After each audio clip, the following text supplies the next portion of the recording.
হ্যাঁ,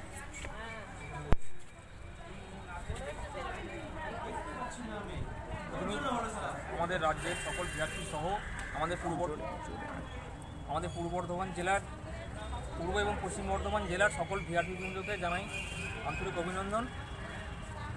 সারা রাজ্যে সমস্ত ভিআরপি যারা আছেন সবাই কিন্তু তাকিয়েছিলেন আজকে আমাদের 5 তারিখে বর্ধমান জেলায় কোন ধরনের কর্মসূচি নেওয়া হচ্ছে সেই বিষয়ে জানার জন্য তারা অধীর আগ্রহ অপেক্ষা করছেন।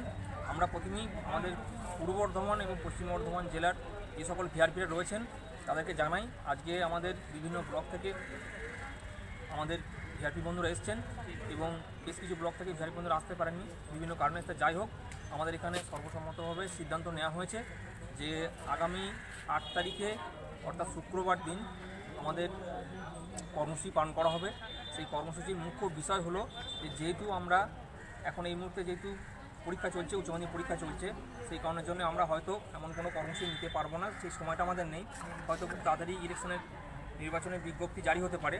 তাই আমরা যে কর্মসূচি নিই সেটি হলো যে আমরা আমাদের 2 জেলা মিলিয়ে প্রায় 3000 মতো ভিআরপি আছে।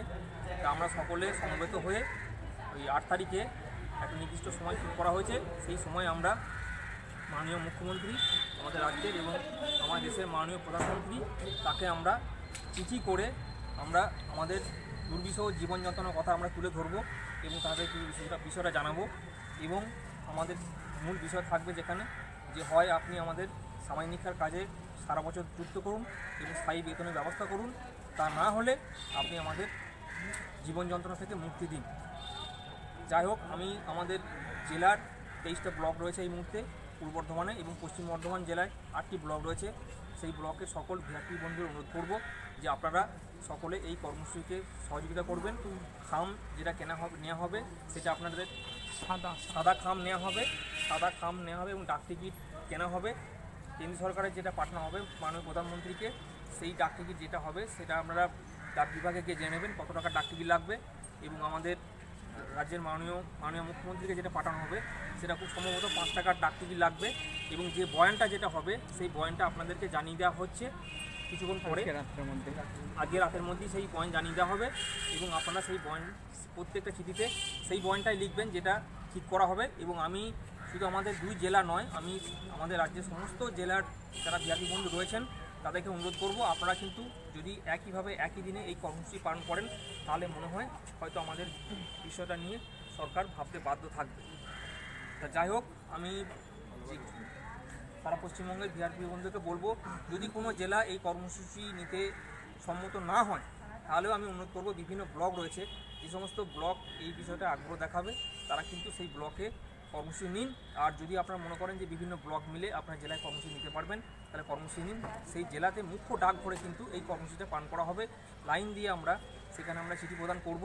সেখানে আমাদের সেখানে আমরা স্লোগান থাকবে না, কোনো ব্যানার থাকবে না। আমরা শান্তিপূর্ণভাবে এবং সম্পূর্ণভাবে সকলকে সহযোগিতা করে যাতে করে সাধারণ মানুষের কোনো অসুবিধা না হয়, সবাইকে সহযোগিতা করে প্রশাসনকে সহযোগিতা করে আমরা এটা করবো। এর জন্য কোনো আইনি কোনো সমস্যা তৈরি হবে না বা জটিলতা তৈরি হবে না এবং কোনো ভিআরপিতে কোনো সমস্যা হবে না বলেই আমাদের দৃঢ় বিশ্বাস। আর এখানে যারা আজকে এসছেন আমাদের প্রতিটা ব্লক থেকে এসছেন, আমার সামনে বিশ্বজিৎ আছে, আমি আমাদের বিশ্বজিৎ মিস্ত্রি আমাদের যুগ্ম সম্পাদক, তাকে অসংখ্য ধন্যবাদ জানাই। এবং যারা এসছেন আমাদের প্রতিটা ব্লক থেকে। আর সবাইকে জানিয়ে রাখি এটা কিন্তু কোনো কমিটি থেকে এটা করা হচ্ছে না, এটা কিন্তু সমস্ত সাধারণ আমরা ভিআরপি হিসেবে কিন্তু এই উদ্যোগ নিয়েছি। এবং আমি পশ্চিমবঙ্গের সমস্ত ভিআরপি বন্ধুকে বলবো আপনারা কিন্তু কোনো কমিটি, জেলা কমিটি বা রাজ্য কমিটি বা ব্লক কমিটি কোনো প্রতিনিধি হয়ে এই উদ্যোগ না নিয়ে আপনারা সাধারণ ভিআরপি হিসেবে এই উদ্যোগ নিন এবং সেই কর্মসূচি সফল করে তুলুন। এটুকুই। 8 তারিখটা আরেকবার বলে দাও। কর্মসূচিটা 8 তারিখে হচ্ছে আমাদের। কর্মসূচি আমরা 8 তারিখে পালন করছি, আগামী 8 তারিখ অর্থাৎ শুক্রবার, অর্থাৎ হচ্ছে 8ই মার্চ 2019। আমাদের টাইম আমাদের জেলায় ঠিক করেছি, আমরা একটা নির্দিষ্ট টাইম ঠিক করেছি, 11টা থেকে করা হয়েছে। সেই 11টার মধ্যে আমাদের সমস্ত ভিআরপি বন্ধুরা এসে লাইন দিয়ে দাঁড়িয়ে যাবেন। মুখ্য ডাকঘর যেটা আছে জেলায়, সেই ডাকঘরের সামনে দাঁড়িয়ে যাবেন এবং নির্দিষ্ট সময়ের পর থেকে তারা চিঠি প্রদান করতে শুরু করবেন। এবং বিভিন্ন সাংবাদিক বন্ধুদেরকে এই বিষয়ে জানানো হয়েছে, তারা সম্পূর্ণরূপে সহযোগিতা করবেন বলে তারা আশ্বাস দিয়েছেন এবং আমরা আশাবাদী তারা আমাদেরকে সহযোগিতা করবে এইভাবে যেন সকল ব্লক এবং এই পদ্ধতিটা আমরা চাইব যে পশ্চিমবঙ্গের সমস্ত জেলায় যেন এই কর্মসূচি নেয়। আর একটা কথা বিশেষভাবে না বললেই নয়, যেটা হচ্ছে এই যে কর্মসূচি আমরা পালন করছি আজ থেকে প্রায় 1.5 বছর আগে আমাদের কোচবিহার জেলার তুফানগঞ্জ ব্লকের দীপক বর্মন এই প্রস্তাবটা আমাকে দিয়েছিলেন। তিনি আমাকে বলেছিলেন যে রাজ্য কমিটিতে যদি এটা আলোচনা করে সিদ্ধান্ত নেওয়া হয়, তা যেহেতু আমি এই মুহূর্তে এখন রাজ্য কমিটির একজন মেম্বার হিসেবে রয়েছি, তাই রাজ্য কমিটিতে এই প্রস্তাব আমি তখন দিয়েছিলাম। আমাদের পূর্ব বর্ধমান জেলায় যখন রাজ্য কমিটি মিটিং হয়েছিল, সেখানে আমাদের যারা ছিলেন তারা সবাই মিলে আমরা আলোচনা করেছিলাম। তা তখন আমাদের অন্য একটা কর্মসূচি চলছিল, সেই জন্য তখন সেই কর্মসূচি নেওয়া সম্ভব হয়নি। তা সেই কর্মসূচি নেওয়ার সময় চলে এসছে, আমরা নিচ্ছি এবং দীপক বর্মনকে অসংখ্য ধন্যবাদ। ভিআরপির জয় স্লোগান দাও একটা। ভিআরপি ঐক্য জিন্দাবাদ, জিন্দাবাদ।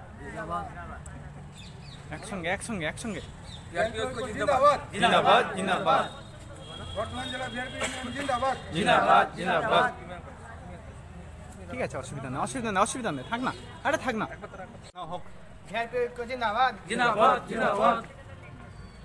আর একটা কথা বলে রাখি, এটা যে রাজ্য কমিটি কর্মসূচি নিচ্ছেন, অনেকেই হয়তো জানছেন, হয়তো কর্মসূচি নেওয়ার চেষ্টা করছেন।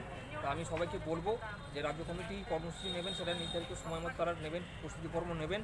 তা সেটা ধরুন অনেক রকম বিষয় রয়েছে, জটিলতা রয়েছে, আইনি জটিলতা রয়েছে। এই মুহূর্তে আমাদের 4 জন আমাদের ভিআরপি বন্ধু, রাজ্য কমিটির সদস্য সহ আমাদের ইলিয়াস আলম সহ কয়েকজনের বিরুদ্ধে কেস দেওয়া হয়েছে। তাই সেই ক্ষেত্রে কর্মসূচি নিতে গেলে অনেক সমস্যা রয়েছে। কর্মসূচি তারা নেবেন অবশ্যই। তো সেই ক্ষেত্রে আমরা যদি জেলায় এটা কর্মসূচি পালন করতে পারি, তাহলে আমাদের মনে হয় সকলে ভালো হবে। এবং রাজ্য কমিটি যখন আবার কর্মসূচি নেবে, তখন আমরা সর্বতভাবে সহযোগিতা করব। টাকাটার জন্য সহযোগিতা করবো। আর এই কর্মসূচির ব্যাপারে যে খরচ যেটা থাকছে, সামান্য খরচ হচ্ছে, তা আমি বলবো যে ব্লকে যে ফান্ড রয়েছে, সেই ব্লকের ফান্ড থেকে সেই খরচটা করা হোক। কেস চলছে তাদের পরবর্তী টাকা দেওয়া হবে। এবং আমাদের যাদের নামে কেস চলছে, ঠিক আছে, তা আমি সকলকে অনুরোধ করবো, সমস্ত ব্লকে ভিআরপিগুলোকে, যে আমাদের যে টাকাটা দেওয়ার কথা ছিল, আমাদের পূর্ব বর্ধমান জেলায় কয়েকটি ব্লক টাকা দিয়েছে, তা আমাদের সেই টাকাটা পরবর্তীকালে আমাদের কর্মসূচি নেওয়ার পর আমরা যেন সেই টাকাটা যেন রাজ্য